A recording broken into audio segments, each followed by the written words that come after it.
Hello YouTube, this is Clearside Gallery and I'm here again with another video. In today's video we are going to learn on how to record a retouching action in Photoshop. Without wasting much time, let's dive into it.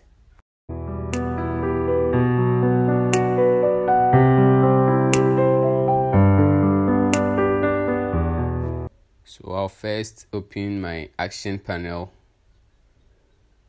and in case you don't have the action panel there, go to Windows and go and take the action, so it will appear here to be worked on. So I'll delete my previous action and start creating. So I'll start with a group, so I'll click on the group icon there, then rename the group as frequency separation, then I'll press OK.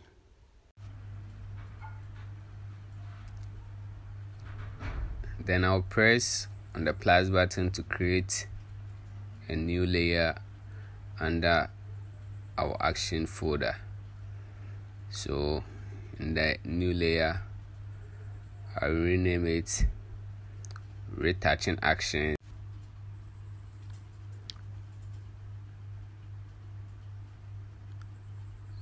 And then I'll select the color to red and start recording.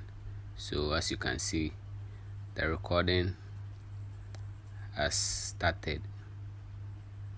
So I'll duplicate my background layer twice using Ctrl or Command J. I rename the down layer as color, then the top one as texture.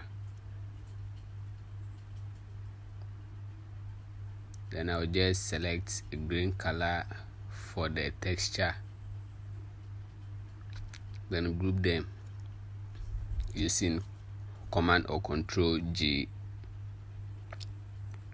So I'll rename it FS, then select on the color layer, go to filter, go to blur, then set my radius to 3,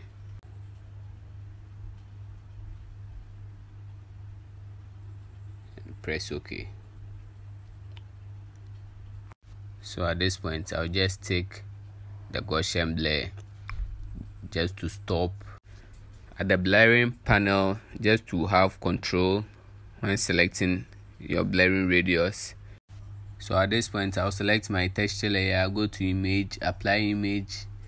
Then since we are working on an 8-bit image, I'll set the layer to color, then select the blending mode to subtract, opacity at 100, scale at 2, and offset at 128, then press OK.